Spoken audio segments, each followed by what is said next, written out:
चलिए Huygens theory में हमने कल देखा रिफ्लेक्शन के बारे में, रिफ्रैक्शन के बारे में। ठीक है, मैंने बोला था कि यहाँ से मोस्टली जो क्वेश्चन आते हैं हमारे जेई नीट में बहुत कम क्वेश्चन बनते हैं। एक दो क्वेश्चन आए हैं, मैं आपको भी करा दूंगा। बोर्ड के लिए टॉपिक बहुत इंपॉर्टेंट है। ठीक है, अब जो जेई नीट में जिस तरह क्वेश्चन बनते हैं वो देखते हैं हम लोग एक बार। बोर्ड में भी आते हैं खैर क्वेश्चन। अब बेसिकली हमें समझाना है रिफ्रैक्शन को, समझाना है रिफ्लेक्शन को, समझाना है हाइगेंस थ्योरी के बेस पे लेंस में, मिरर में और प्रिज्म में। ठीक है, तो पहले प्रिज्म की बात करते हैं। ठीक है, और ऐसे रे आ रही है पैरेलल। ठीक, अब आपको समझाना है कि इसमें रिफ्रैक्शन कैसे हो रहा है। तो सबसे पहले आपको बनाना पड़ता है वेव फ्रंट। जब भी कोई रे आती है तो उसको मैं एज ए बीम की फॉर्म में लेते हैं। और सबसे पहले मैं क्या ड्रॉना पड़ता है, सबसे पहले मैं ड्रॉ करना पड़ता है वेव फ्रंट। और वेव फ्रंट पे मैं 2 पॉइंट्स लेने होते हैं। ठीक है, तो सबसे पहले आपको रिफ्रैक्शन समझाना है कि प्रिज्म में रिफ्रैक्शन कैसे हो रहा है। ये मैंने ले लिया वेव फ्रंट, ये रे आ रही है, this is wave front, incident wave front. ठीक है, देखो होगा क्या, this point A and this point B. अच्छा, ए और बी रहेंगे साथ ही साथ वेव फ्रंट पे, ऐसा नहीं है कि ए और बी अलग अलग हो जाएंगे। अगर यहाँ पे ए और बी हैं तो बाद में भी साथ रहेंगे। अब कैसे साथ रहना है, साथ ऐसे रहना है, या तो उसको बेंड होना पड़ेगा टुवर्ड्स नॉर्मल, या उसको अवे फ्रॉम नॉर्मल जाना पड़ेगा। ठीक है, डिपेंड करता है।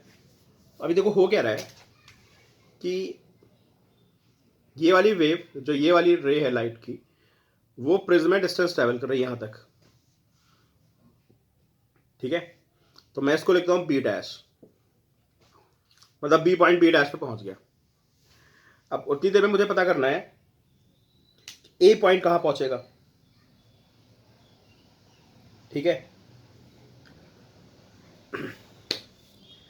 ये मीडियम में ट्रेवल कर रहा है और ये देखो ये हवा में ट्रेवल कर रहा है। टॉप मोस्ट पॉइंट ये हवा में ट्रेवल करेगा, यहाँ पे हल्का सा टच करेगा एंड अगेन फिर ये हवा में मूव कर रहा है। तो इन द सेम टाइम, मतलब जितने में बी बी डैश पे पहुंचेगा, सेम टाइम में ए वाला कहीं ए डैश पे पहुंच चुका होगा, और ए डैश जो होगा वो बी बी डैश से काफ़ी ज़्यादा होगा। काफ़ी ज़्यादा से मेरा मतलब है कि आपको पता है ना, मीडियम में आने के बाद स्पीड की, जो लाइट की स्पीड होती है स्लो जाती है। तो यहाँ स्लो चलेगा मीडियम के अंदर। कितनी होती है किसी मीडियम में, लाइट की स्पीड हो जाती है c/μ। ठीक है, और यहाँ पे तो c है। तो इसको ज़्यादा चलने के लिए ऐसे चलना पड़ेगा सेम टाइम में। ठीक है, और फिर ये हमारा क्या बनेगा, ये हमारा बनेगा refracted wave front. This distance, this, ये डिस्टेंस इस डिस्टेंस से ज़्यादा होनी पड़ेगी। ठीक है, इसलिए इसको हम बेंड करेंगे तभी ऐसा पॉसिबल है। जब आप इसको इधर बेंड करोगे तभी ऐसा पॉसिबल है। तो देखो बेसिकली रे का क्या हो गया, यहाँ पे रिफ्रैक्शन हो गया रे का। ये आने वाली रे और ये जाने वाली रे, तो स्पीड ऑफ लाइट का चक्कर होता है, समझ गए ना। जब भी आपको कभी रिफ्रैक्शन समझाना होगा तो स्पीड ऑफ लाइट देखनी होगी और थिकनेस देखनी होगी। ठीक है, तो ये हमारा क्या होगा, this is refracted wave front. तो चलना साथ साथ है दोनों को, बस ये है कि जहां पे स्पीड कम होगी, तो जहां पे स्पीड ज़्यादा होगी उसके हिसाब से हमें देखना होता है कि इसको कहाँ पे बेंड करना है। ठीक है, अब सपोज करो कोई मुझसे कहता है कि भाई ऐसा है, कॉन्वेक्स लेंस में समझाओ जो हाइगेंस थ्योरी है। हाइगेंस थ्योरी कुछ नहीं यार, स्पीड का खेल है सारा, सिर्फ स्पीड का खेल है, समझो आप, थिकनेस और स्पीड। ये कॉन्वेक्स लेंस है। ठीक, ये ऐसे रे आ रही है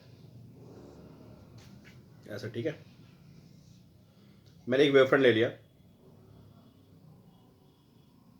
this incident wave front.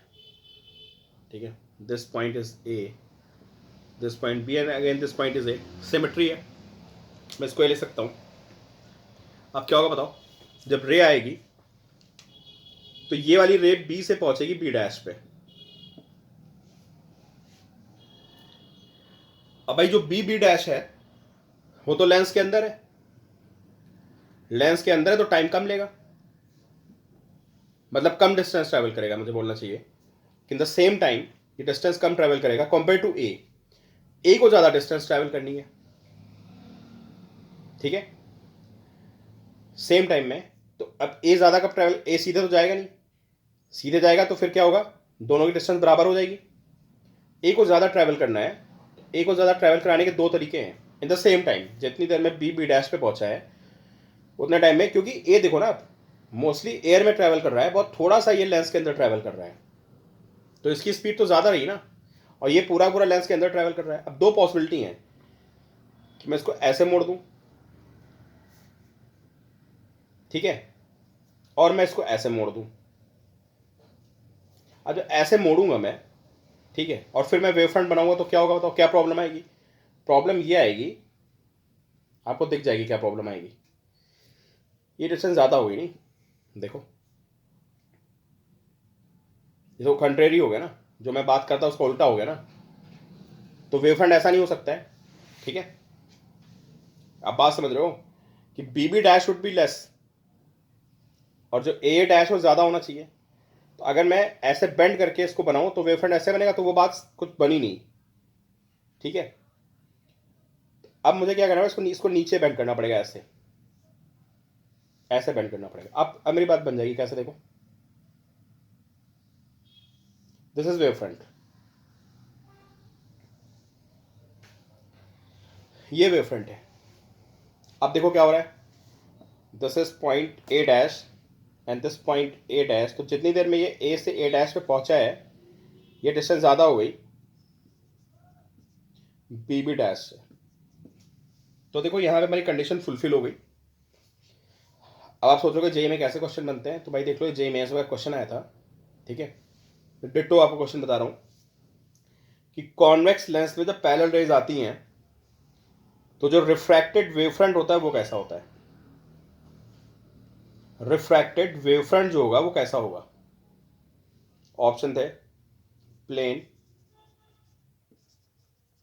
Convex, concave, and depends on medium and lens, depends on refractive index of, नहीं ये नहीं था ऑप्शन, एक कुछ और था, कैन नॉट बी डिसाइडेड था। अब बताइए भाई, तो रेस कन्वर्ज हो रही हैं, है ना, और अगर रेस कन्वर्ज हो रही हैं तो आपको ये ध्यान रखना है जो वेव फ्रंट होगा दैट विल बी कॉन्वेक्स, तो ये कॉन्वेक्स वेव फ्रंट हो जाएगा। ये स्पष्ट जेई का क्वेश्चन था, रिसेंटली आया है, बहुत से बच्चे गलत कराए थे, क्योंकि ये कोई पढ़ के नहीं आता है स्टोरी, को लगता है तो बोर्ड में आता है, बोर्ड के टाइम पे लोग रट लेते हैं, और आता है तुम्हारा जेई में भी है। छोटे छोटे क्वेश्चन आ जाते हैं भाई जेई में, ऐसा नहीं बहुत भारी क्वेश्चन ही आते हैं। और नीट का तो आपको पता ही क्या स्टैंडर्ड आता है, उसमें तो आ ही सकता है क्वेश्चन ये, ठीक है।